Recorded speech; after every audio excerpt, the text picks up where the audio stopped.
ایک صبح ہم علام خیل جانے کے لیے تیار تھے۔ ایک روز پہلے ہی رات کے وقت پلوشہ برقع اوڑھ کر اپنے ماموں کے گھر سے ہو آئی تھی، اور ماموں کے گھر جانے کی وجہ اس کا دودھ شریک بھائی مراد تھا۔ وہ چند دن کے لیے گھر آیا ہوا تھا۔ اسے مسجد میں دیکھتے ہی امام مسجد مولانا عبدالقدوس نے پلوشہ تک یہ بات پہنچانے میں دیر نہیں کی تھی۔ پلوشہ نے وہاں آنے کے اگلے ہی دن مولانا صاحب کو یہ درخواست کی تھی۔ اس کے ماموں کا گھر بھی اسی محلے میں تھا اور وہ اسی مسجد میں نماز پڑھتے تھے۔ مراد سے اسے کافی باتیں معلوم ہوئی تھیں۔ 2 دن بعد اس کی انگور اڈے والی حویلی میں ایک بڑا پروگرام تھا۔ میں حویلی کے ساز و سامان اور دروازوں کو ہی جلا سکا تھا۔ یقیناً عمارت کو کوئی نقصان نہیں پہنچا تھا، اور وہاں پر جشن مناتے وقت اس کے زیادہ تر لشکریوں نے وہیں اکٹھے ہونا تھا۔ اس صورت میں علام خیل کی حویلی میں اس کے آدمیوں کی کوئی خاص تعداد موجود نہ ہوتی۔ علام خیل میں اس کی 2 حویلیاں تھیں۔ ایک میں اس کے خاندان والے رہائش پذیر تھے اور دوسری اس سے ملحق بیٹھک تھی جو رہائش کی حویلی سے بھی کافی بڑی تھی۔ یہ وہی حویلی تھی جو اس سے پہلے قبیل خان کا مسکن تھی۔ قبیل خان اور جہانداد سگے بھائی تھے، جبکہ سنوبر ان کا سوتیلا بھائی تھا، اور وہ شروع دن ہی سے ایک ہی حویلی میں سکونت پذیر تھے۔ پلوشہ مجھے یہ بتا چکی تھی کہ سنوبر خان نے اس پر تشدد کرتے وقت اس کی قمیض پھاڑی تھی اور اس کی آنکھوں کے سامنے اس کی ماں کے ساتھ بدتمیزی کی تھی۔ اس لیے سنوبر خان کو سبق سکھانے کے لیے ضروری تھا کہ اسے بھی ویسی ہی اذیت سے دوچار کیا جاتا۔ گو میں نے کبھی عورتوں کو مردوں کی دشمنی میں گھسیٹنے کا نہیں سوچا، نہ وزیرستان میں ایسا کوئی رواج تھا، مگر سنوبر خان نے پلوشہ کی ماں اور کمسن بھائی کو درمیان ملا کر اس گھٹیا رسم کو شروع کیا تھا۔ تو اسے اتنا احساس دلانا ضروری تھا کہ گھر والا وہ بھی ہے۔ انگور اڈے سے علام خیل تک ہمیں ویگن مل گئی تھی۔ پلوشہ برقعے میں روپوش تھی، جبکہ میں نے پگڑی باندھ کر اس کا پلو چہرے سے لپیٹا ہوا تھا۔ علام خیل میں ہمارے علاوہ 2 مرد اور بھی اترے تھے۔ ویگن ہمیں اتار کر آگے بڑھ گئی، جبکہ میں پلوشہ کے ساتھ دھیرے قدموں گاؤں میں داخل ہوا۔ ہمارے ساتھ اترنے والے دونوں مرد ہم سے پہلے ایک جانب بڑھ گئے تھے۔ کمانڈر عبدالرشید کی بیٹھک تک ہم بغیر بات چیت کیے پہنچے۔ دوپہر کا وقت تھا۔ بیٹھک کا دروازہ کھلا تھا۔ دروازے پر موجود آدمی مجھے نہیں پہچانتا تھا۔ اپنا تعارف کرائے بغیر میں نے کہا، کمانڈر عبدالرشید سے ملنا ہے۔ اس نے برقعے میں روپوش پلوشہ پر حیرت بھری نظر ڈالتے ہوئے کہا، وہ کہیں گئے ہوئے ہیں۔ میں نے کہا، کمانڈر عبدالحق مل جائیں گے۔ کمانڈر عبدالحق وہی مرد مجاہد تھا جس کی وجہ سے میرے لیے مجاہدین کے ٹھکانوں کے دروازے کھلے تھے۔ اس نے انکار میں سر ہلایا، وہ بھی نہیں ہے۔ میں نے کہا، یہاں پر کوئی کمانڈر موجود نہیں جس سے میں بات کر سکوں۔ وہ بولا، قاری غلام محمد صاحب موجود ہیں۔ میں نے تصدیق کی، رغزئی والے، کیونکہ اس کے متعلق کمانڈر عبدالحق مجھے پہلے سے بتا چکے تھے کہ اگر میں رغزئی میں کبھی چلا گیا تو ان کے ہاں پناہ مل سکتی ہے۔ اس نے اس بات میں سر ہلایا، جی ہاں۔ میں نے کہا، ٹھیک ہے، انہیں بتا دیں کہ انگور اڈے سے کمانڈر نصر اللہ خان کے خصوصی مہمان آئے ہیں۔ وہ بولا، آپ اندر تشریف لے جائیں، وہ حجرے میں تشریف فرما ہیں۔ اتنے زیادہ کمانڈر سے واقفیت نے اسے احساس دلا دیا تھا کہ میں کوئی غیر نہیں، اور میں شکریہ کہتے ہوئے پلوشہ کے ساتھ حجرے کی طرف بڑھ گیا۔ اسے شاید اندازہ تھا کہ میں پہلے بھی وہاں آ چکا ہوں، اس لیے حجرے کی جگہ کے بارے میں میری رہنمائی کی کوشش نہیں کی تھی۔ یہ بھی ممکن تھا کہ یہ کام اس نے اندر موجود آدمیوں کے لیے رہنے دیا ہو۔ بیٹھک کے اندر کافی جوان دائیں بائیں پھر رہے تھے، اور خالص مردانہ ماحول میں ایک برقع پوش خاتون کی آمد ان کے لیے حیرانی کا باعث تھی، لیکن اس حیرانی کا اظہار کرنے کے لیے انہوں نے پلوشہ کو گھورنے سے پرہیز کیا۔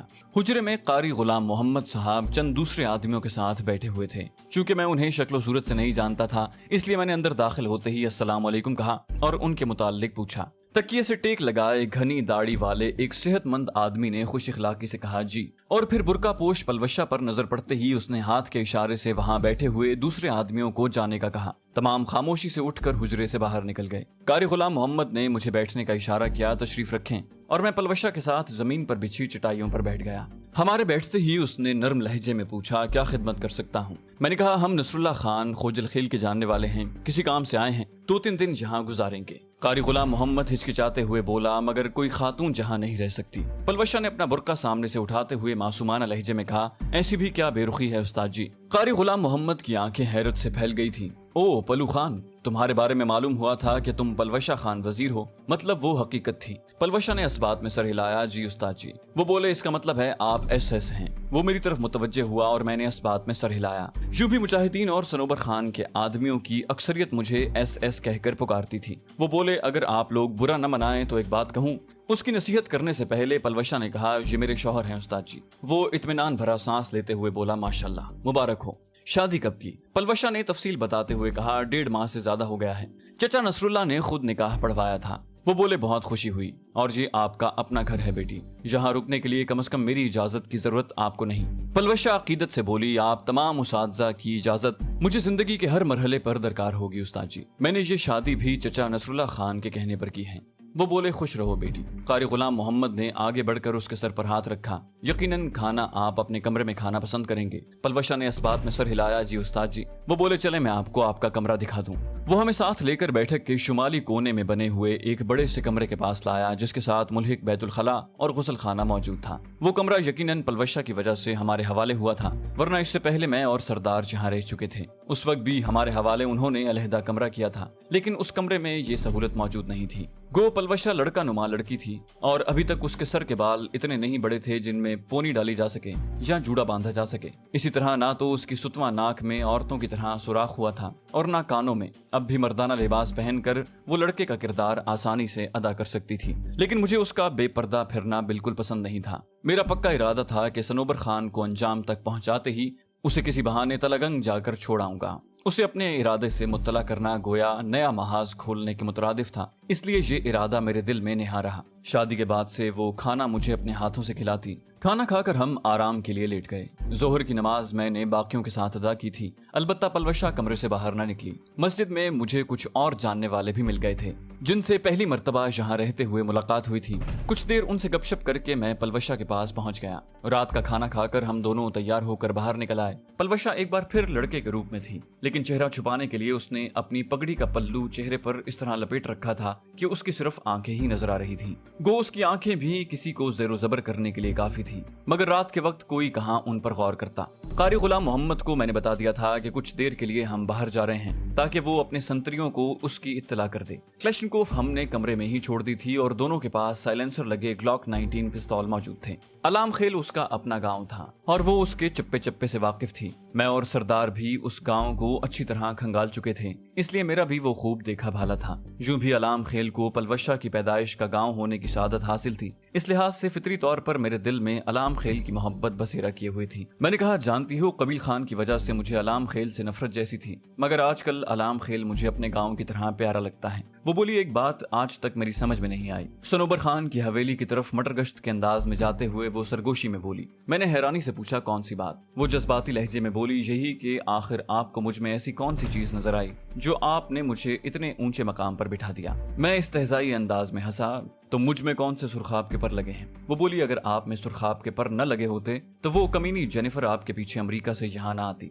और वो रोमाना आपकी खातिर अपने शौहर से तलाक लेने पर आमादा ना होती। मैंने तंजिया लहजे में कहा, तो तुम्हें माहीन भूल गई क्या? वो कहकहा लगाते हुए बोली, आपको भी तो पलवश खान वजीर भूल गई है, जिसे आपके बगैर सांस भी नहीं लिया जाता। मैंने कहा, अच्छा फजूल बातें छोड़ो, ये बहस वापस जाकर करेंगे। सनोबर खान की हवेली और बैठक मुत्तसिल थी। हवेली शुमाल की जानिब और बैठक जुनूब की तरफ बनी हुई थी। दोनों के दाखिली दरवाजे मशरिक की जानिब थे। हवेली की शुमाली दीवार पर मशरिक और मगरिब दोनों तरफ मोर्चे बने थे, जबकि बैठक की जुनूबी दीवार पर मशरिक और मगरिब दोनों मोर्चे बने हुए थे। गोया हवेली और बैठक को मिलाकर देखा जाता तो उनके चारों कोनों पर मोर्चे मौजूद थे। हवेली और बैठक के दाखिली दरवाजों के बीच बस दरमियानी दीवार की ही आड़ थी। इस तरह दोनों दरवाजों के सामने एक आदमी खड़ा होकर दोनों दरवाजों की देखभाल कर सकता था। हम दोनों हवेली और बैठक के सामने से गुजरते चले गए। दोनों दरवाजे बंद थे और उनके सामने कोई आदमी खड़ा हुआ नजर नहीं आ रहा था। बैठक की जुनूबी दीवार से थोड़ा आगे बढ़कर हम मगरिब की जानिब मुड़ गए। वहां से फरलांग भर के फासले पर चढ़ाई शुरू हो रही थी। उस ढलवान पर भी इक्का दुक्का घर मौजूद थे। घरों से बचते हुए हम थोड़ा सा बुलंदी पर आए और एक तबाहशुदा घर में घुस गए। 2-3 आवारा कुत्तों ने नाराजी भरे अंदाज में भौंककर हमारी आमद पर नापसंदीदगी का ऐलान किया और एहतजाज करते हुए वहां से निकल गए। वो घर काफी अरसे से तबाहशुदा पड़ा था। मैं और सरदार उसका अच्छी तरह जायजा ले चुके थे। एक कमरे की छत जो थोड़ी सलामत थी, उसके ऊपर लेटकर हम हवेली की जानिब देखने लगे। सनोबर खान की हवेली वहां से बिल्कुल नीचे थी। चांद की पहली दूसरी तारीख थी, इसलिए अंधेरा काफी गहरा था, लेकिन हवेली के सहन में होने वाली रोशनी हमारी काफी मदद कर सकती थी। मैंने दूरबीन आंखों से लगाकर उस तरफ देखा, मगर ऊंची दीवारों ने मेरी उम्मीदों पर पानी फेर दिया। मैंने मायूस होते हुए दूरबीन पलवशा की जानिब बढ़ा दी। वो बोली, कुछ भी नजर नहीं आ रहा, बस इतना महसूस हो रहा है कि चारों मोर्चों में संतरी मौजूद हैं। मैंने कहा, हवेली की दीवार कुछ ज्यादा ही ऊंची है। उसने मशवरा देते हुए कहा, मेरा ख्याल है कल दिन को मजीद बुलंदी से जाकर जायजा लेंगे। मैंने इस बात में सर हिलाया। हाँ, कल यहाँ से मजीद आदमी भी अंगूर अड्डे वाली हवेली की जानिब कूच करेंगे। वो बोली, इस बारे में कल पता चल जाएगा। मैंने कहा, चलो चलते हैं। वहां मजीद ठहरना फजूल था, इसलिए मैंने वक्त जाया करना मुनासिब न समझा। वो सर हिलाते हुए उठ गई। वापस भी हम उसी रास्ते से आए थे। बैठक और हवेली के सामने से गुजरते हुए हम अपने मस्कन तक पहुंचे और दरवाजे पर मौजूद आदमी को अपनी पहचान कराते हुए अंदर घुस गए। अगली सुबह नाश्ता करके सूरज तुलू होने से पहले ही हम बाहर निकल आए थे। पलवशा उसी तरह एक लड़के के रूप में थी, अलबत्ता अपना चेहरा उसने पगड़ी के पल्लू से ढांपा हुआ था। हम दोनों सनोबर खान की हवेली के सामने से गुजरने की बजाय एक दूसरे रास्ते से पहाड़ की बुलंदी सर करने लगे। सूरज के अच्छी तरह निकलने तक हम सनोबर खान की हवेली के अकब में मौजूद एक बुलंदी पर मौजूद थे।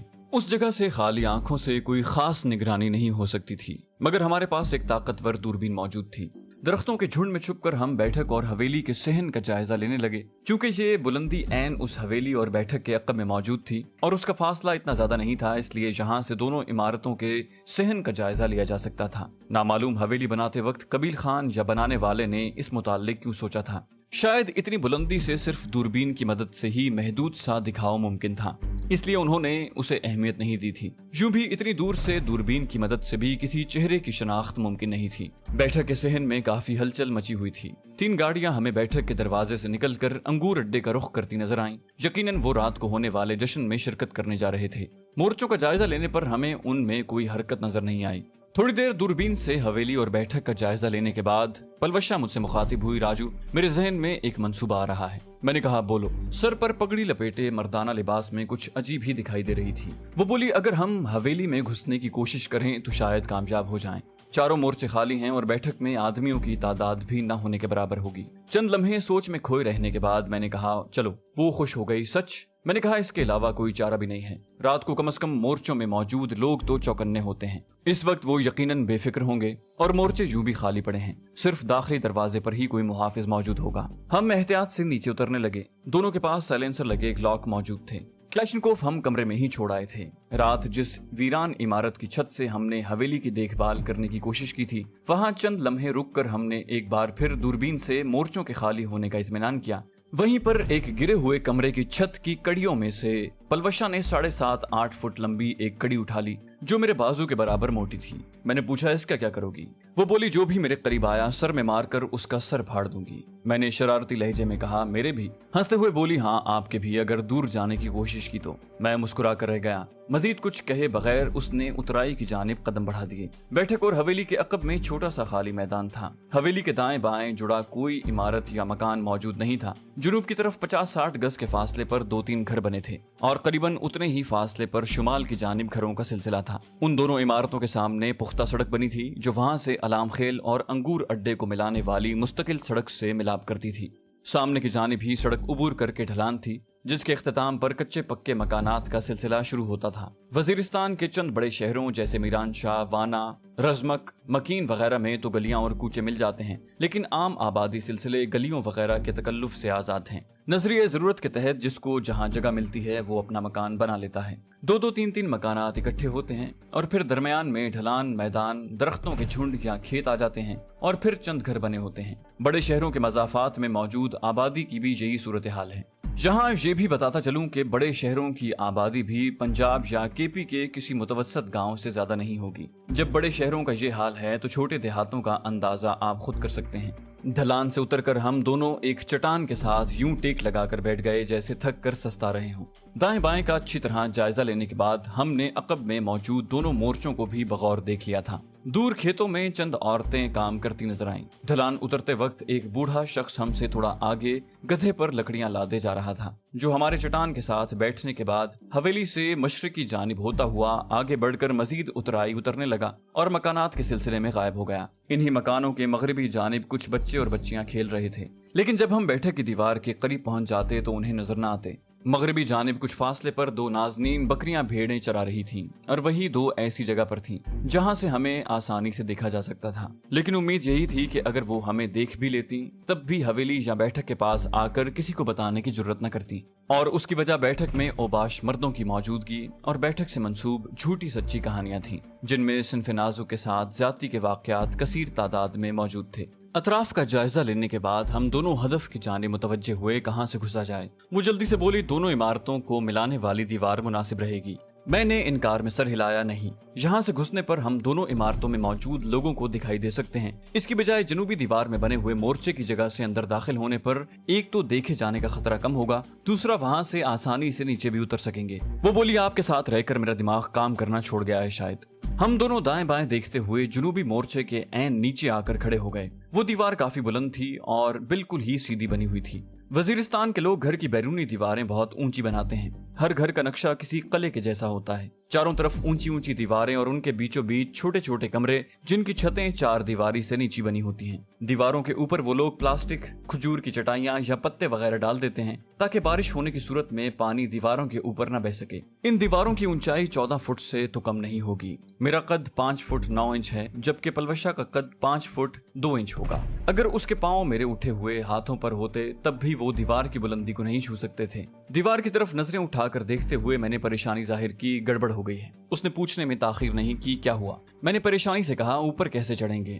وہ فوراً سے بولی آپ اس ڈنڈے کا پوچھ رہے تھے نا، تو یہ اسی لیے تو ساتھ لائے ہیں۔ اس نے وہ موٹی کڑی میری آنکھوں کے سامنے لہرائی اور جھک کر اپنے بوٹوں کے تسمے کھولنے لگی۔ بوٹ اتار کر اس نے جرابیں بھی اتاری اور جرابیں بوٹوں کے اندر ٹھونس کر دونوں بوٹوں کے تسموں کو ایک دوسرے سے باندھ کر گلے میں ڈال لیا۔ تیار ہو کر وہ مجھے طریقہ بتانے لگی۔ تفصیل سن کر میں سر ہلاتے ہوئے نیچے بیٹھ گیا۔ اس نے اپنے ننگے پاؤں میرے کندھوں پر رکھے اور دیوار کا سہارا لے کر کھڑی ہو گئی۔ میں نے اپنی پیٹھ دیوار سے لگائی ہوئی تھی۔ جو ہی اس نے مجھے اٹھنے کا اشارہ کیا میں اطمینان سے کھڑا ہو گیا۔ یوں بھی وہ مجھے پھول کی طرح ہلکی سی لگتی تھی۔ سیدھا ہوتے ہی میں نے وہ مضبوط کڑی اپنے دونوں ہاتھوں میں پکڑی اور اس کا ہموار سرا اوپر کر کے نچلا سرا زمین پر ٹکا دیا۔ 7.5-8 فٹ لمبی کڑی مجھ سے کافی اونچی تھی۔ اس نے ایک پاؤں میرے سر پر رکھا اور دوسرا پاؤں بمشکل کڑی کے دوسرے کونے پر ٹکا کر وہ کڑی کے اوپر منتقل ہو گئی۔ پلوشا کا سارا بوجھ کڑی پر منتقل ہو گیا۔ اپنا توازن برقرار رکھتے ہوئے اس نے ہولے سے کہا تھوڑا اور اوپر اٹھاؤ، اور میں کڑی کو آہستہ آہستہ اوپر اٹھانے لگا۔ کڑی کو متوازن پکڑنے کے لیے میں اسے اپنی گردن اور سر کے درمیان لگایا ہوا تھا۔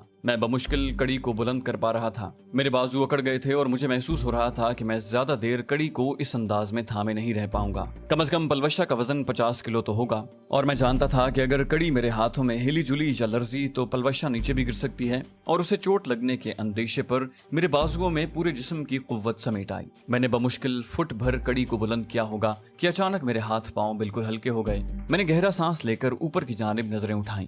وہ دیوار کے کنارے میں انگلیاں پھنسا کر اوپر چڑھ رہی تھی۔ کڑی کو ایک طرف پھینک کر میں وہیں نیچے کھڑا ہو گیا کہ اگر خدا نہ خواستہ اس کے ہاتھ چھوٹ گئے تو اسے نیچے گرنے سے پہلے سنبھال سکوں۔ اس وقت کچھ بھی ممکن تھا، مگر میری احتیاط بیکار گئی۔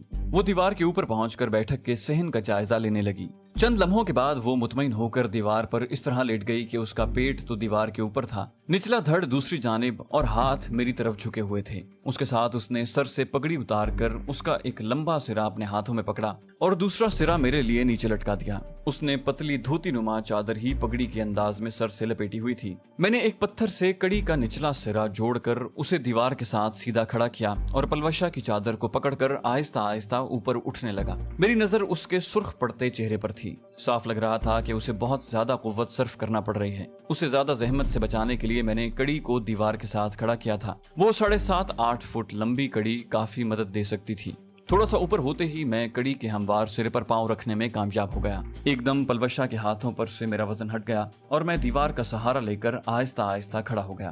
میرے ہاتھوں اور دیوار کے کنارے میں چند انچ کا فرق تھا۔ اس نے دوبارہ میرے ہاتھ تھامنے چاہے مگر میں اسے مزید مشقت میں مبتلا نہیں کر سکتا تھا۔ میں نے کہا میں چڑھ جاؤں گا، تم مورچے میں پہنچو۔ وہ اسبات میں سر ہلاتے ہوئے دیوار پر چڑھ کر اس نے دائیں بائیں کا جائزہ لیا اور پھر سیدھا کھڑے ہو کر مورچے کی ایک جانب نکلے ہوئے لکڑی کے سرے پر پاؤں رکھ کر مورچے میں گھس گئی۔ اس اثنا میں میں نے اچھل کر دیوار کے کنارے میں انگلیاں پھنسائیں اور اپنے ہاتھوں کے بل اوپر اٹھ گیا۔ اگلے ہی لمحے میں دیوار پر تھا۔ اسی دیوار سے چند فٹ نیچے کمروں کی چھت تھی، لیکن چھت پر پاؤں رکھنے میں یہ خطرہ تھا کہ اگر اس کمرے میں کوئی آدمی بھی موجود ہوتا تو اسے 1 منٹ میں معلوم ہو جاتا کہ چھت پر کوئی موجود ہے۔ میں نے ایک سرسری صحن میں نظر دوڑائی، مگر نہ تو داخلی دروازے پر کوئی نظر آیا اور نہ صحن میں کوئی حرکت نظر آئی۔ غور کرنے پر مجھے حویلی کے داخلی دروازے کے اندر سے کنڈی لگی نظر آئی۔ کسی کے نہ ہونے کا اطمینان کرتے ہی میں سرعت سے اٹھا اور پلوشا کی طرف بڑی ہوئی لکڑیوں پر پاؤں رکھ کر مورچے میں گھس گیا۔ مورچہ 6-7 فٹ چوڑا اور اتنا ہی لمبا تھا۔ دیوار کے ساتھ ایک کلیشنکوف کھڑی تھی۔ تپائی نما لکڑی کی میز پر گولیوں سے بھری 3-4 میگزینیں بھی رکھی ہوئی تھی۔ जदीद साख्त की एक दूरबीन दीवार से लटकी हुई थी, एक लोहे की कुर्सी जिसकी टांगें इतनी ऊंची थीं कि उस पर बैठने वाला आसानी से मोर्चे की 3 अतराफ की दीवारों में बने हुए सुराखों में से झांक सकता था। चौथी समत में यूं भी मोर्चे का दरवाजा था। पलवशा जुराबें और बूट पहनकर तैयार थी। सर पर बांधी हुई चादर को उसने मफलर के अंदाज में चेहरे पर लपेट लिया था, जबकि नेफे में उड़सा हुआ ग्लॉक 19 उसके हाथ में नजर आ रहा था। वो हल्ला बोलने के लिए मुकम्मल तौर पर तैयार थी। उसने मशवरा चाहने के अंदाज में पूछा, क्लैशनकोफ ले लें? मैंने नफी में सर हिलाया, नहीं, फिलहाल इसकी कोई जरूरत नहीं है, ग्लॉक ही काफी है। मैंने अपना ग्लॉक भी हाथ में पकड़ लिया था। मोर्चे के साथ लकड़ी की सीढ़ी बनी हुई थी, मगर वो सीढ़ी इतनी चौड़ी जरूर थी कि हाथों का सहारा लिए बगैर सीढ़ी से उतरा जा सके। सीढ़ी का इख्तिताम एक कमरे में हो रहा था। नीचे उतरते ही पलवशा ने अपनी पीठ मेरी पुश्त से जोड़ते हुए अकब की देखभाल शुरू कर दी।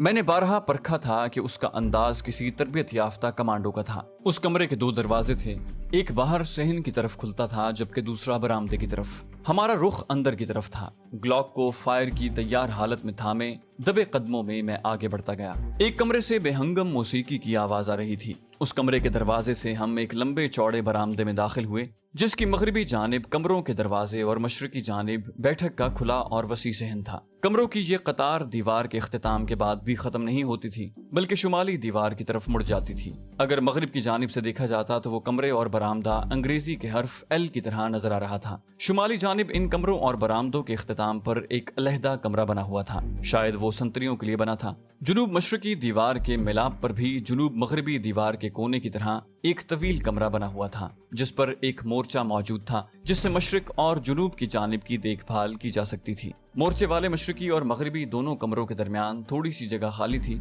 और फिर 2-3 कमरे बने नजर आ रहे थे, जिनके सामने अपना बरामदा मौजूद था। मशरकी दीवार के साथ 2-3 गुसल खाने और बैतुल खला बने थे और उनके बाद गाड़ियां खड़ी करने के लिए एक गैराज बना हुआ था, जिसमें 5-6 गाड़ियां बआसानी खड़ी की जा सकती थी। उस वक्त भी एक सिंगल कैबिन खड़ी थी। मोर्चे वाले कमरे शरकन गरबन तूल लिए हुए थे। मगरिबी जानिब मोर्चे वाला कमरा दूसरे कमरों की चौड़ाई और बरामदे की चौड़ाई के बराबर लंबा था। मगरिबी जानिब कमरों की कतार में 8 दरवाजे मैंने गिने, जिनमें से सिर्फ 2 के दरवाजे खुले थे। एक हमारी तरफ से दूसरा कमरा और दूसरा आखिरी कमरा जिससे मौसीकी की आवाज आ रही थी। बंद कमरों को नजरअंदाज करके मैंने पहले आने वाले खुले कमरे में झांका, मगर कमरा बिल्कुल खाली था। इस दौरान पलवशा सहन और जुनूबी दीवार के साथ बने हुए कमरों की जानिब मुतवज्जे रही। हम मोहतात मगर जरा तेज कदमों से आखिरी कमरे के करीब पहुंचे। दरवाजे से जरा पहले रुकते हुए मैंने पलवशा के कान में मुंह लगाते हुए कहा, तुम बाहर ही रहना। उसने सरगोशी की, ठीक है। मैं खिसकता हुआ खुले दरवाजे के करीब हुआ। अब मौसीकी की आवाज के साथ ऐसी हैवानी और कबीह आवाजें भी मेरे कानों में पड़ने लगी,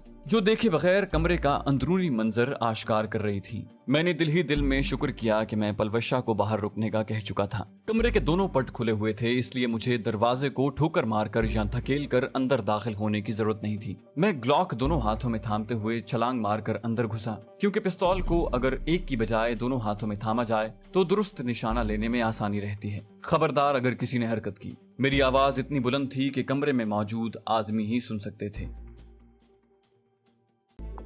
वो तादाद में 4 थे। एक आदमी कम उम्र बेरीश लड़के के साथ शर्मनाक हालत में मुलव्विस था, जबकि बाकी 3 सीडी प्लेयर पर पश्तों का मुजरा देखने में महव थे। मेरी आवाज से सिवाय लड़के के साथ घिनौनी हालत में मौजूद आदमी के बाकी तमाम सुन हो गए थे। वो अभी तक अपनी हरकत पर काबू पाने में कामयाब नहीं हो सका था। उसकी मुश्किल ग्लॉक की मजल से निकलने वाली बेरहम और सूरत हाल ना आशना गोली ने आसान कर दी थी। माथे में पेवस्त होने वाली गोली ने उसके अंदर पलने वाले हैवानी जोश को पुरअज़ियत थरथराहट में तब्दील कर दिया था। अपने साथी का अंजाम देखते ही उनमें से 2 ने उठकर दूसरी चारपाई पर पड़ी क्लैशनकोफों की तरफ बढ़ने की कोशिश की। यकीनन हरकत में बरकत होती है, मगर उनकी हरकत किसी भारी गाड़ी के पहिए के नीचे सर देने के मुशाबे थी, और लाजिमन ऐसी हरकत बरकत की बजाय हसरत का बायस बनती है। दोनों की कोशिश में ग्लॉक की गोलियां यूं रखना अंदाज हुई जैसे बारिश की राह में छतरी। दोनों अपने साथी की नकल उतारने लगे। चौथे आदमी ने फौरन अपने हाथ सर से बुलंद कर लिए, जबकि 9 उम्र लड़का जोर जोर से रोने लगा।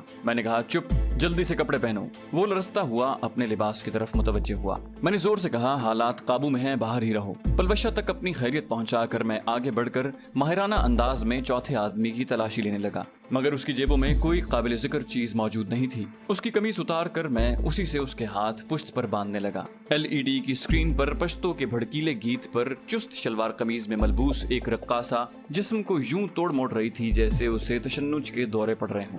जितने वाहियात उस गाने के बोल थे, उससे कई गुना वाहियात उस लड़की का रक्स था। मेरे पास इतना वक्त नहीं था कि CD प्लेयर या LED को ऑफ करता। मेरे कीमती वक्त को बचाने के लिए ग्लॉक की गोली काम आई। LED स्क्रीन और CD प्लेयर पर एक एक गोली जाया करके मैं लड़के की तरफ मुतवज्जे हुआ जो बाकायदा लरज रहा था। उसे बाजुओं से पकड़कर मैंने कमरे के दरवाजे की तरफ धकेला। पलू खान, उसे साथ वाले कमरे में बंद कर दो। पलवशा ने फौरन अंदर झांक कर देखा, मगर इस अंदाज में भी उसका सर किसी पेंडुलम की तरह हिलते हुए बाहर का जायजा ले रहा था। लड़के को बाजू से पकड़कर बगैर कोई सवाल किए उसने बाहर खींच लिया। मैंने कहा, कमरे में हथियार की गैर मौजूदगी को यकीनी बना लेना। ये जानते हुए भी कि पलवशा कोई बेएहतियाती नहीं करेगी, मैंने मशवरा देने में बुखल से काम नहीं लिया था। तुम अच्छा नहीं कर रहे SS। वो यकीनन मुझे जानता था। रही सही कसर पलवशा के नाम ने पूरी कर दी थी। सनोबर खान के आदमियों के लिए पलू खान नाम अजनबी नहीं था। यूं भी पलवशा खान वजीर और SS की दास्तान काफी लोगों तक पहुंच चुकी थी। इसमें ज्यादा किरदार कबील खान और जहांदाद खान की हलाकत का था। इलाके के दो सरकर्दा सरदारों का एक आम सी लड़की और लड़के के हाथों कत्ल होना बहुत बड़ी बात थी। मैंने इत्मीनान भरे लहजे में कहा, हाँ, तुम जैसे इंसान दुश्मन का जमीन से सफाया करना यकीनन अच्छा नहीं, बहुत अच्छा काम है।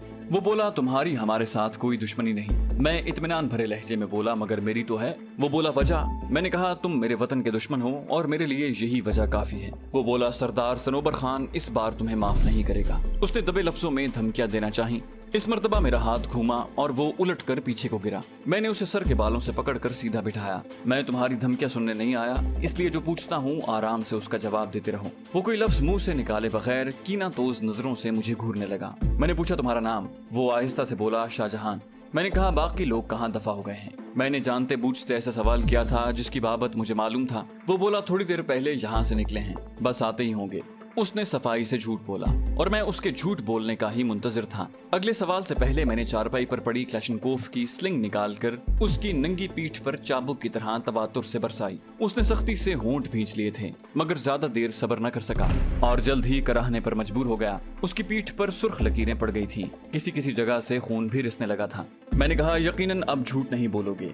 उसकी कराहें जब चीखने में तब्दील हो गईं, तो हाथ रोक कर मैं दोबारा उससे मुखातिब हुआ। उसने कराहते हुए जबान खोली, तुम ज्यादती कर रहे हो। मैं मुस्कुराया। झूठे जवाब पर इतनी ज्यादती तो रवा है। बाकी जवाब देते हुए ये ध्यान में रहे कि कुछ सवालात के जवाबात मुझे मालूम है और ऐसे सवालात का मकसद तुम्हारी सच्चाई को जांचना है। ये आखिरी वार्निंग थी। इसके बाद तुम्हारा झूठ जिंदगी का आखिरी झूठ साबित होगा। उसने बेबसी से होंठों पर जबान फेरी और सर झुका लिया। मैंने अपना सवाल दोहराया, तो बाकी लोग कहाँ गए हैं? वो बोला, अंगूर अड्डे वाली हवेली में आज सरदार सनोबर खान एक बहुत बड़ी पार्टी दे रहा है, जहां उनके हलीफ सरदार भी आएंगे, चंद गैर मुल्की मेहमान भी हैं। इस मर्तबा उसने सच बताते हुए तफसीली जवाब दिया। मैंने कहा, शाबाश, अब जरा ये बताओ, साथ वाली हवेली में कितने मुहाफिज हैं? वो बोला, कोई भी नहीं है। मैंने कहा, घर में कितने मर्द होंगे? वो बोला, कोई मर्द नहीं है, औरतें और बच्चे हैं। मैंने कहा, एक गहरा सांस लेते हुए मैंने सवालात का सिलसिला जारी रखा। इस दौरान पलवशा भी अंदर आकर खामोशी से बैठ गई थी। मैंने सवालिया नजरों से उसकी जानिब देखा। वो जल्दी से बोली, तमाम बैठक छान ली है, कोई भी नहीं है। मैं दोबारा शाहजहां से सवालात करने लगा। सवालात के इख्तिताम पर मैंने पलवशा की जानिब देखा, गोया उसका कोई सवाल था तो वो कर सकती थी। वो जहरखंद लहजे में मुस्तफसिर हुई, शाहजहां, याद है मेरे मासूम भाई के बारे में गिलाजत उगलते वक्त सनोबर खान ने तुम्हारी तरफ इशारा करके क्या कहा था? कि उसके पास ऐसे आदमी मौजूद हैं जो कमसिन लड़कों का शौक रखते हैं। वो थूक निगलते हुए बोला, वो तो सरदार ने तुम्हें डराने के लिए कहा था। वो बोली, और तुमने कहा था कि मेरे भाई के बाद मेरे साथ भी ऐसा ही सुलूक करोगे। पलवशा के इत्मीनान भरे लहजे में कोई ऐसी धमकी पोशीदा थी कि वो थर थर कांपने लगा। मैं उसने कुछ कहना चाहा, मगर पलवशा ने ग्लॉक सीधा करते हुए उसकी छाती में गोली उतार दी। बकवास बंद करो कंजर। यकीनन वो मजीद वक्त जाया करने के हक में नहीं थी। शाहजहां का फड़कना रुकते ही मैंने उसे मुतवज्जे किया, चलें? वो बोली, चलना ही पड़ेगा। LED आपने यूं भी तोड़ दी है, वरना जो गाना लगा था उस पर मैं बहुत अच्छा रक्स पेश कर सकती थी। मैंने कहा बकवास बंद करो। वो बोली अच्छा एक खुशी की बात बताऊं। मैंने फलसफियाना लहजे में कहा खुशी की बात छुपानी तो नहीं चाहिए। वो बोली मेरी सौकन भी यहाँ मौजूद है। मैंने कहा सौकन? वो वजाहत करते हुए मुस्कुराई बैरेट M107। उसे मैंने उस्ताद मोहतरम राव तसव्वुर का मकूला सुनाया था और वो उसे भूला नहीं था। मैं बेसब्री से मुस्तफसिर हुआ कहाँ है। वो बोली आए। मुझे साथ लेकर जुनूबी तरफ बने खवास के कमरे की तरफ बढ़ गई। वहीं एक कमरे में बैरेट M107 का मुकम्मल सामान मौजूद था। उसके साथ 60 के करीब फालतू गोलियां भी मौजूद थी। वो कीमती राइफल देखते ही खुशी से मेरी बाछें खिल गई थी। मैं मोहब्बत भरे अंदाज में राइफल की बॉडी पर हाथ फेरने लगा। मुझे देखकर पलवशा कहने लगी राजू मुझे जलन महसूस हो रही है। मुझे हंसी आ गई। मैंने कहा पागल। बोली अच्छा एक और बात, जहाँ तहखाना भी मौजूद है जिसमें काफी हथियार और गोला बारूद मौजूद है। जोश भरे अंदाज में मैं उसके साथ तहखाने की तरफ बढ़ गया। तहखाने का दरवाजा साथ वाले कमरे में मौजूद था। तहखाना 2 कमरों पर मुश्तमिल था। दोनों कमरों की लंबाई चौड़ाई 15-16 फुट के करीब होगी। वो दोनों कमरे ऐन उन खास कमरों के नीचे बने हुए थे। एक कमरे में लकड़ी के बक्सों में नई क्लैशनकोफें, रूगर MP9 semi automatic pistol, rocket launcher और स्नाइपर राइफल ड्रैगनॉफ भरी हुई थी। क्लैशनकोफों की तादाद ज्यादा थी। कमरे की दीवारों के साथ इन हथियारों के एमुनिशन की भरी हुई पेटियां रखी हुई थी, जबकि दूसरे कमरे में बारूद की थैलियां, मुख्तलिफ किस्म के स्विच, सेफ्टी फ्यूज और डेटोनेटर पड़े हुए थे। उसके साथ मुख्तलिफ किस्म के बारूदी फंदे, टाइम बम और टैंक शिकन बारूदी सुरंगें भी पड़ी दिखाई दी। यहाँ आपको ज़िम्नन एक बात बताते चलें, पिछले दिनों एक मोहतरम मुसन्निफ की तहरीर नजर से गुजरी जिसमें मौसूफ का हीरो एक इमारत में कुछ खतरनाक दुश्मनों से नबरदाजमा होता है। वहाँ दुश्मनों के पास कुछ फालतू हथियार और एमुनिशन का जखीरा भी मौजूद होता है। एमुनिशन के जखीरे में गलती से गोली लगती है और इतना बड़ा धमाका होता है कि सारी इमारत भग से उड़ जाती है, जबकि हीरो साहब उस धमाके की शिद्दत से उड़ते हुए इमारत से बाहर जाने वाली किसी ट्रॉली में जा गिरते हैं और उसे खराश तक नहीं आती, जबकि बाकी की इमारत और उसमें मौजूद लोगों का नामो निशान नहीं बचता। ये सब पढ़ने के बाद समझ ना आया कि हंसें या रोएं। सबके मरने के बावजूद हीरो मियाँ कैसे बच गए, ये तो खैर एक अलहदा मौजू है। लेकिन मसला तो ये है कि एमुनिशन के जखीरे में गोली लगने से इस तरह का धमाका हो सकता है या नहीं। ये बात उतनी ही बड़ी दस्तकयास है कि जितनी पानी को आग लगना, क्योंकि बारूद का जखीरा भी इस तरह गोली लगने से एकदम धमाके से नहीं फटता। जबकि जनाब मुसन्निफ ने हथियारों के एमुनिशन को यूं धमाके से फाड़ा जैसे कोई तैयार शुदा डेमोलिशन सेट या IED हो। यकीनन मोहतरम ने किसी इंग्लिश फिल्म का सीन देखकर ये मंजर तराशा होगा। बहरहाल हकीकत से इसका दूर दूर तक वास्ता नहीं। हालांकि किसी भी जगह अगर कोई ऐसा एमुनिशन पड़ा हो जैसे कि रॉकेट लॉन्चर या मार्टर वगैरह का एमुनिशन और उसे आग लग जाए या फाजिल मुसन्निफ के बकौल गोली लगने से ही वो फटना शुरू हो जाए, तो यकीनी तौर पर हर रॉकेट या हर गोला अलहदा और वक्फे वक्फे से फटेगा। बाकी आम राइफल की गोलियां धमाका नहीं करती, बस वो खुद फट कर नाकारा हो जाएंगी। उनके फटने की आवाज तो फुलझड़ियां चलने की तरह आएगी, लेकिन राइफल, क्लैशनकोफ वगैरह की गोलियां इस तरह फटकर किसी कमरे वगैरह को नहीं उड़ा सकती। बहरहाल ये एक ज़िमनी बात थी। अगर बारूद की इकसाम के बारे में बात की जाए तो बारूद की 2 बड़ी इकसाम हैं, एक लो एक्सप्लोसिव्स और दूसरे हाई एक्सप्लोसिव्स। लो एक्सप्लोसिव्स राइफल वगैरह की गोलियों में इस्तेमाल होते हैं और हाई एक्सप्लोसिव्स किसी भी चीज या जगह को तबाह करने के लिए इस्तेमाल किए जाते हैं। फिर खुद हाई एक्सप्लोसिव्स की मुख्तलिफ इकसाम हैं। कोई माया की शक्ल में होती है, कोई ठोस और कोई पाउडर वगैरह की शक्ल में। उसको फाड़ने के लिए भी एक मखसूस किस्म की कार्रवाई अमल में लाई जाती है, जिसमें डेटोनेटर, प्राइमर, सेफ्टी फ्यूज वगैरह का इस्तेमाल होता है।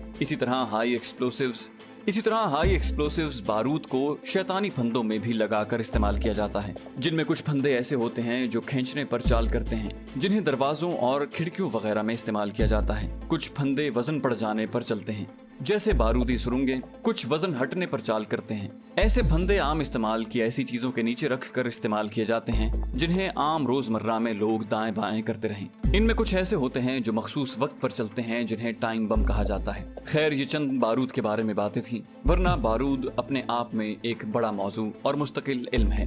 बारूद के जखीरे को अच्छी तरह देखते ही मैंने ऐलान किया, मेरा ख्याल है दोनों इमारतों को तबाह करने के लिए ये बारूद काफी है। पलवशा ने खुशी का इजहार करने में देर नहीं लगाई थी, इससे बेहतर कुछ नहीं हो सकता। मैंने कहा ठीक है, मैं धमाके के लिए बारूद तैयार करता हूँ। तुम गैराज में खड़ी गाड़ी की चाबियां ढूंढकर गाड़ी को इन कमरों के सामने ले आओ। वो सर हिलाती हुई सीढ़ियों की तरफ चल पड़ी, जबकि मैं डेमोलिशन सेट तैयार करने लगा। वो काफी वक्त लगाकर लौटी थी। उसकी वापसी तक तमाम जरूरी कार्रवाइयां करके मैंने सारे बारूद को टाइम बम के साथ जोड़ दिया था। टाइम बम पर मैंने वक्त सेट नहीं किया था। उसके वापस आते ही मैंने पूछा, काफी देर लगा दी। वो बोली चाबी नहीं मिल रही थी। मैंने कहा चलो एमुनिशन और हथियार गाड़ी में रखते हैं। تاکہ اتنا قیمتی اسلحہ انہی کے خلاف استعمال ہو۔ وہ کہنے لگی جانتی ہوں آپ نے اسی لیے تو گاڑی کو ان کمروں کے سامنے منگوایا ہے۔ ہم دونوں ہتھیار اور ایمونیشن کی پٹیاں سنگل کیبن کی باڈی میں رکھنے لگے۔ ہمارا مزید آدھا گھنٹہ اسی میں لگ گیا۔ اسی اسنا میں وہ لڑاکا دروازے کو کھٹکھٹاتے ہوئے آوازیں دینے لگا۔ شاید وہ سمجھ رہا تھا کہ ہم وہاں سے رخصت ہو گئے ہیں۔ میں نے قریب جا کر اسے سختی سے ڈانٹا اور چپ رہنے کو کہا۔ وہ سہم کر دوبارہ خاموش ہو گیا تھا۔ اب کیا کریں؟ بیٹھک کے دوسرے کمرے میں موجود ہتھیار بھی گاڑی کی باڈی میں منتقل کر کے پلوشا مستفسر ہوئی۔ میں نے اسے وہاں آتے وقت کی بات یاد دلائی۔ تم قبیل خان کی عورتوں سے انتقام وغیرہ کا سوچے ہوئے تھی۔ وہ بولی دفع کرو، اس خبیث اور بے غیرت کے افعال میں ان بیچاریوں کا کیا قصور؟ میں نے کہا مگر ان سے گھر تو خالی کروانا پڑے گا۔ یہاں ہونے والے دھماکے سے یقیناً اس عمارت کو بھی کافی نقصان پہنچے گا، بلکہ میرا خیال ہے کہ وہ بھی ملبے کا ڈھیر بن جائے گی۔ وہ بولی راجو کہیں اس دھماکے سے دائیں بائیں موجود عمارتوں کو نقصان نہ پہنچے، یا دھماکے کی وجہ سے جو پتھر وغیرہ اڑیں گے ان کی زد میں کوئی بے گناہ نہ آ جائے۔ میں نے کہا تم اتنی سمجھدار پہلے تو نہیں تھی۔ وہ ترکی بترکی بولی اگر سمجھدار ہوتی تو تم سے شادی کرتی۔ میں دوبارہ تہ خانے کا رخ کرتے ہوئے بولا پگلی یہی ایک کام تو تم نے سمجھداری والا کیا ہے۔ ہنستے ہوئے بولی صحیح کہا، اور اس نے میرے ساتھ قدم بڑھا دیے۔ سیڑھیاں اتر کر میں نے آپس میں باندھی ہوئی بارود کی تھیلیوں کو کھول کر وہ پاؤڈر تہ خانے میں بکھیر دیا۔ وہاں موجود ڈیٹونیٹر، پرائمر اور دوسرا ہلکا پھلکا سامان میں نے پلوشا کو گاڑی میں رکھنے کے لیے کہا۔ سیفٹی فیوز جو کیبل کی طرح ہوتا ہے اسے کھول کر میں نے ایک سرا تہ خانے میں موجود لکڑی کی پیٹی سے باندھا اور باقی کو کھول کر اوپر تک لے گیا۔ وہاں سے جاتے وقت میں اسے آگ لگانا چاہتا تھا تاکہ وہ تہ خانے میں بکھرے تمام بارود کو ضائع کر دے۔ ڈیٹونیٹر کے بغیر وہ بارود دھماکہ نہیں کر سکتا تھا، بس جل کر ضائع ہو جاتا۔ باہر جا کر سب سے پہلے تو اس لڑکے کو کمرے سے نکال کر 2-3 تھپڑ لگائے اور وہاں سے بھاگ جانے کا کہا۔ اس کے بھاگ جاتے ہی میں نے پلوشا کو داخلی دروازہ کھولنے کا کہا اور خود سیفٹی فیوز کو آگ لگا کر گاڑی میں بیٹھ گیا۔ سیفٹی فیوز کی لمبائی 35-40 فٹ تھی۔ سیفٹی فیوز 1 منٹ میں 2 فٹ کے قریب جلتا ہے۔ اس طرح 20 منٹ کے بعد ہی آگ تہ خانے تک پہنچ پاتی۔ گاڑی کے دروازے سے باہر جاتے ہی پلوشا نے دروازہ باہر ہی سے کنڈی کر کے میرے ساتھ آ بیٹھی۔ اگر گاڑی کو میں وہاں سے اپنے ٹھکانے پر لے جاتا تو خطرہ تھا کہ صنوبر خان کے کسی ہمدرد کی نظر پڑ جاتی، یا یوں ہی برسبیل تذکرہ ہی کوئی اس کا ذکر صنوبر خان یا اس کے کسی آدمی سے کر سکتا تھا۔ اس لیے میں انگور اڈے والی سڑک پر آگے نکلتا گیا۔ گاؤں سے باہر آتے ہی میں دائیں بائیں احتیاط سے جائزہ لیتے ہوئے گاڑی نالے میں اتار دی۔ اسی بڑے نالے میں چلتے ہوئے تھوڑا سا آگے جا کر میں نے گاڑی ایک ذیلی نالے میں موڑ دی۔ یہ وہی نالا تھا جس جگہ سردار خان اور میں نے قبیل خان کے سالے خائستہ گل کو اپنے انجام تک پہنچایا تھا۔ گاڑی گھنی جھاڑیوں کے ایک جھنڈ میں چھپا کر ہم باہر نکل آئے۔ پلوشا نے وہاں سے روگر MP9 پسٹل اور ان کی 100-150 کے قریب گولیاں اٹھا کر اپنے پاس رکھ لی تھی۔ میں نے بیرٹ M107 کو ساتھ لینا پسند کیا تھا۔ اسی نالے میں چلتے ہوئے ہم علام خیل کی شمالی جانب جا کر گاؤں میں داخل ہوئے۔ سپہر ڈھلے ہی ہم کمانڈر عبدالرشید کی بیٹھک میں پہنچ سکے تھے۔ جاتے ساتھ ہی میں نے قاری غلام محمد کو حویلی پر حملے کی ساری تفصیل بتائی اور اسے اسلحہ چھپانے والی جگہ کے بارے میں بتا دیا۔ خوشی سے اس کا چہرہ چمکنے لگا۔ جزاک اللہ بیٹے، باقی ہم سنبھال لیں گے، اور میں سر ہلاتا ہوا وہاں سے نکل گیا۔ پلوشا تکیے کے ساتھ کمر ٹیکے پشتو کا کوئی گیت گنگنا رہی تھی۔ میں اس کی گود میں سر رکھ کر لیٹ گیا۔ وہ میرے بالوں میں انگلیاں پھیرتے ہوئے آہستہ آواز میں گنگناتی رہی۔ میری آنکھیں بند ہونے لگی اور میں گیت کے بولوں میں کھویا ہوا نیند کی وادیوں میں اترتا گیا۔ اگلے دن علام خیل میں کافی ہلچل مچی ہوئی تھی۔ صنوبر خان بالکل پاگل ہو گیا تھا۔ اپنے 4 آدمیوں کی موت، اسلحے اور بارود کا نقصان اسے اتنی جلدی ہضم نہیں ہو سکتا تھا۔ قاری غلام محمد نے ان کی گاڑی سے اسلحہ لینے کے لیے بہت اعتماد والے بندے روانہ کیے تھے، کیونکہ وہ جانتا تھا کہ مجاہدین میں بھی صنوبر خان کا کوئی آدمی چھپا ہو سکتا ہے۔ گو ایسا آدمی ہماری مخبری بھی کر سکتا تھا، مگر وہاں ہماری موجودگی سے مجاہدین کے صنوبر خان سے ہونے والے معاہدے پر کوئی فرق نہیں پڑ سکتا تھا۔ وہ اسلحہ اٹھا کر قاری غلام محمد کے آدمی سیدھا انگور اڈے میں موجود اپنے کیمپ میں لے گئے تھے۔ ان ہتھیاروں اور ایمونیشن کو عبدالرشید کی بیٹھک میں رکھنا بالکل مناسب نہیں تھا۔ جہاں پر شاید کوئی یہ سوچے کہ مجاہدین معاہدے کے خلاف یہ کام کر رہے تھے، تو ایسا سوچنا ٹھیک نہیں ہے، کیونکہ یہ سب کارروائی میں نے اور پلوشا نے کی تھی، اور ان کا اسلحہ لوٹ لینے کے بعد ہم اپنی طرف سے مجاہدین کے حوالے کر رہے تھے۔ البتہ اگر اس کام میں مجاہدین ہماری مدد کرتے تب وہ معاہدہ توڑنے والے بنتے۔ ہم نے پورا دن کمرے میں بند رہ کر گزارا۔ میں نے خود بھی تمام نمازیں کمرے میں ادا کی۔ میری وہاں موجودگی کے بارے میں اب صرف قاری غلام محمد یا اس کا وہ بھروسے والا آدمی جانتا تھا جو ہمارے لیے کھانا لاتا تھا۔ دن کا کھانا وہ عین اس وقت لایا تھا جب لوگ ظہر کی نماز کے لیے مسجد میں گئے تھے، اور رات کا کھانا وہ ٹھیک عشاء کی نماز کے وقت لایا تھا۔ پورا دن بیکار کمرے میں پڑے ہم مستقبل کے منصوبے بناتے رہے، اور جب تھک گئے تو پلوشا مجھے گود میں سلا کر اپنی آواز میں پشتو کے گیت سناتی رہی۔ اس کی آواز اتنی بلند نہیں تھی کہ کمرے سے باہر جاتی۔ اگلے 3-4 دن ہم نے وہیں گزارے تھے۔ اس تازہ واقعے کے بعد صنوبر خان اور اس کے آدمی یقیناً چوکنے تھے۔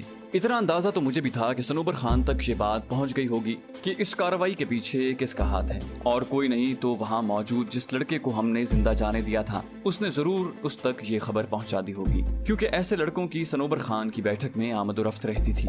میرا ارادہ اب صنوبر خان کے کانٹے کو نکالنے کا تھا۔ اس کے جانشینوں میں کوئی بھی ایسا نہیں تھا جو اس کی جگہ سنبھال سکتا، گو اس کے کمانڈروں میں چند ایسے آدمی موجود تھے جو دہشت گردانہ کارروائیوں کو جاری رکھ سکتے، مگر ان میں کوئی بھی صنوبر خان یا اس کے ہلاک ہونے والے سوتیلے بھائی قبیل خان جیسا نہیں تھا۔ البتہ یہ ممکن تھا کہ کسی دوسرے گاؤں کا سردار ان کارروائیوں کی سرپرستی کرنے لگتا۔ یوں بھی کئی سردار اس کے حلیف تھے، اسی طرح دہشت گردانہ کارروائیوں میں بھی چند اس کے ساتھ ملے ہوئے تھے۔ البتہ کچھ اس کے دوست تو تھے، مگر وہ پاک آرمی یا وطن دشمنی میں ملوث نہیں تھے، وہ بس اسلحے اور نشہ آور اشیاء کی اسمگلنگ کرتے تھے۔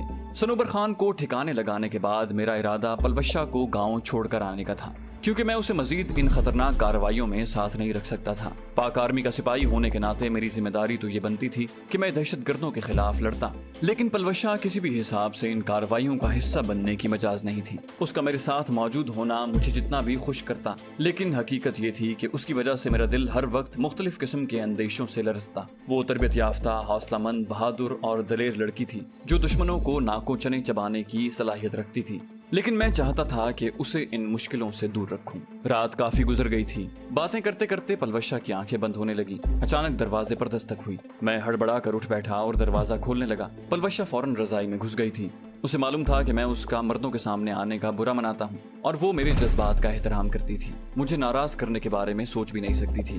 دروازہ کھولنے پر مجھے قاری غلام محمد کی شکل نظر آئی۔ میں نے حیران ہوتے ہوئے انہیں اندر آنے کا راستہ دیا۔ اندر آ کر دروازہ پھیرتے ہی وہ کہنے لگا، اس وقت زحمت دینے پر معذرت خواہ ہوں۔ میں نے احترام سے کہا، حکم کریں قاری صاحب۔ وہ بولا، محترم بات یہ ہے کہ صنوبر خان اپنے آدمیوں کی ہلاکت اور اسلحے کے نقصان پر بہت باولا ہوا ہے۔ اس تک یہ خبر بھی پہنچی ہے کہ ایسا کرنے والے آپ دونوں ہیں۔ آپ دونوں کی تلاش میں وہ پاگلوں کی طرح بھاگتا پھر رہا ہے، اور اتنا تو آپ جانتے ہیں کہ غدار ہر جگہ پائے جاتے ہیں، کوئی پیسے پر بک جاتے ہیں تو کوئی کسی اور لالچ میں اپنے ضمیر کا سودا کر لیتے ہیں۔ اسی وجہ سے میں نے اسلحہ اٹھانے کے لیے نہایت اعتماد والے آدمی روانہ کیے تھے۔ اسی طرح میری یہ کوشش بھی تھی کہ آپ دونوں کی دوبارہ آمد کی خبر کسی کو نہ ہو سکتا ہے میں اس کام میں کامیاب نہ ہو سکا ہوں۔ یقیناً صنوبر خان تک آپ دونوں کی یہاں موجودگی کی خبر پہنچ جائے گی۔ وہ فوراً ہم سے مطالبہ کرے گا کہ آپ دونوں کو اس کے حوالے کیا جائے، یا یہ کہ آپ لوگ یہاں سے نکال دیے جائیں، اور اس صورت میں اس کے آدمی اس جگہ کو گھیر لیں گے۔ میں نے فوراً اس کا مطمع نظر سمجھتے ہوئے کہا، گویا آپ چاہتے ہیں کہ ہم یہاں سے چلے جائیں۔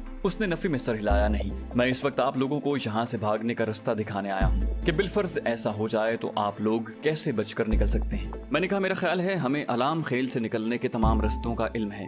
وہ اطمینان سے بولا، یقیناً ہوگا، مگر میں آپ کو علام خیل نہیں، یہاں سے نکلنے کا راستہ بتانے آیا ہوں۔ میرے لہجے میں حیرانی تھی۔ یہاں سے؟ وہ مسکرایا، جی محترم، آپ لوگ جس کمرے میں رہ رہے ہیں یہ عام کمرہ نہیں ہے، یہ مجاہدین کے چند بڑے کمانڈروں کے لیے مخصوص ہے، اور آپ کو یہاں پلوشہ بیٹی کی وجہ سے ٹھہرایا ہے تاکہ لڑکی ذات کی بے پردگی نہ ہو اور اسے غسل خانے یا بیت الخلاء کے لیے غیر مردوں کے سامنے نہ آنا پڑے۔ میں نے کہا، میں آپ کا شکر گزار ہوں۔ پلوشہ نے بھی رضائی سے منہ نکالے بغیر کہا، میں بھی۔ وہ بولے، اب اس بات سے یہ نہ سمجھ لینا کہ ایس کی مجاہدین کی نظروں میں کوئی اہمیت نہیں۔ حقیقت تو یہ ہے کہ لوگ آپ کو بہت چاہتے ہیں۔ جس طرح آپ نے ان دہشت گرد سرداروں کا ڈٹ کر مقابلہ کیا ہے، یقین مانو دل خوش ہوتا ہے۔ میں نے کہا، قاری صاحب، اصل تعریف کے حقدار تو آپ لوگ ہیں، بغیر کسی صلے اور تنخواہ کے کفر سے برسرے پیکار ہیں۔ میں تو پاک آرمی کا نوکر ہوں۔ وہ بولا، کثر نفسی ہے آپ کی، ورنہ پاک آرمی کا ہر سپاہی بھی اپنی جگہ جہاد ہی کر رہا ہے۔ ملک کی حفاظت کے لیے سرحدوں پر پہرا دینا، دہشت گردوں کے خاتمے کے لیے اندرون ملک ہر مصیبت کو گلے لگانا اتنا آسان نہیں ہے۔ باقی جہاں تک تنخواہ کا تعلق ہے وہ تو لینا مجبوری ہے۔ اگر ایک آدمی اپنے اوقات اور صلاحیتیں ملک کی خدمت کے لیے وقف کرتا ہے تو بیوی بچے اور بوڑھے والدین بھی اس کی ذمہ داری ہوتے ہیں۔ ملک کی خدمت کرتے ہوئے ان کا بوجھ کس پر لادا جائے؟ میں نے کہا، میرا خیال ہے ہم بے فائدہ تکرار میں ہیں۔ وہ بولے، چلو فائدے کی بات کرتے ہیں۔ یہ کہہ کر وہ مغربی دیوار کے ساتھ لگے کپڑے لٹکانے والے ہینگر کی طرف بڑھا، جس کی چوڑائی کے برابر دیوار پر خوبصورت پلاسٹک شیٹ لگی ہوئی تھی، اور اس پلاسٹک شیٹ کا مقصد ہینگر سے لٹکانے والے کپڑوں کو دیوار کے ساتھ لگ کر گندا ہونے سے بچانا تھا۔ ہینگر زمین سے قریباً 7 فٹ بلندی پر تھا، جو کہ چوڑائی میں 5 فٹ کے بقدر ہوگا، اور اس جگہ پر لگی ہوئی پلاسٹک شیٹ 5 فٹ چوڑی اور 6 فٹ لمبی تھی۔ یوں پلاسٹک شیٹ زمین سے से 1 फुट ऊपर ही खत्म हो जाती थी। उसके नीचे कच्ची दीवार नजर आ रही थी। कारी गुलाम मोहम्मद ने प्लास्टिक शीट के एक जानिब गड़े हुए कील निकाले जो निहायत आसानी से बाहर आ गए। प्लास्टिक शीट हटाते दूसरी जानिब खिड़की देखकर मैं हैरान रह गया। मुझे पीछे आने का कहकर वो उस चौकोर सुराख के अंदर दाखिल हो गए जो जमीन से 2 फुट ऊंचाई से शुरू होकर 6 फुट बुलंदी तक चला गया था। मैंने उसके पीछे कदम बढ़ा दिए। दूसरी जानिब जाते ही 3 फुट चौड़ा रास्ता नजर आया जो जुनूब की तरफ जा रहा था। गोया वो गैलरी नुमा रास्ता तमाम कमरों के अकब से गुजरता था। वो रास्ता उस बैठक की जुनूबी दीवार के पास जाकर खत्म हुआ। दीवार के पास जमीन दोज रास्ता था। सीढ़ियां उतरकर हम 15-20 फुट सीधे चले और फिर सीढ़ियां चढ़कर पहले की तरह 3 फुट चौड़े रास्ते पर आगे बढ़ने लगे। उसके बाद अगले मकान की अकबी दीवार के साथ वो रास्ता आगे बढ़ने लगा। अब्दुल रशीद की बैठक और साथ वाले मकान के दरमियान तो गली मौजूद थी, लेकिन उसके बाद चंद मकानों की दीवारें बिल्कुल जुड़ी हुई थी, इसलिए उसके बाद हमें नीचे नहीं उतरना पड़ा था। कारी साहब खामोशी से आगे बढ़ते गए। मैं भी उनके एक कदम पीछे चलता रहा। हमने मुसलसल 5-6 मकान अबूर किए थे। ये तमाम मकान एक ही कतार में मौजूद थे और यकीनन तमाम के मालिकान का एक दूसरे से खास ताल्लुक था, तभी वो रास्ता वजूद में आया था। 150-200 मीटर के बाद हम जो दरवाजा खोलकर बाहर निकले वो अंदरूनी जानिब से लोहे का था, मगर बैरूनी जानिब यूं पत्थर की चट्टान तराश कर उसमें नस्ब की हुई थी कि देखने वाले को वो कुदरती और ठोस चट्टान की तरह ही लगता। उसके साथ वहाँ झाड़ियों का भी काफी घना झुंड मौजूद था। उस रास्ते का इख्तिताम एक नाले में हो रहा था। दरख्तों के झुंड से निकले बगैर कारी गुलाम मोहम्मद ने उस नाले के हुदूद दरबे पर रोशनी डाली और हम वापस मुड़ आए। कमरे में आकर कारी गुलाम मोहम्मद मुझसे इजाजत लेकर बाहर निकल गया। जाने से पहले वो टॉर्च और एक मुखाबरा मेरे हवाले कर गया था। मुखाबरे के बारे में उसने हिदायत की थी कि उसे मैं चैनल नंबर 15 पर हर वक्त ऑन रखूं। किसी भी किस्म की नागहानी सूरत हाल में कारी साहब ने हमें होशियार करना था और उसके बाद जरूरी था कि हम कमरे का दरवाजा अंदर से खोलकर इस मखसूस रास्ते पर फरार हो जाते। मैंने पलवशा को भी तमाम तफसीलात से आगाह किया। सोने से पहले हमने अपना सामान तैयार हालत में संभाल कर रख लिया था ताकि नागहानी सूरत हाल में हम अपनी चीजें समेटते न रह जाएं।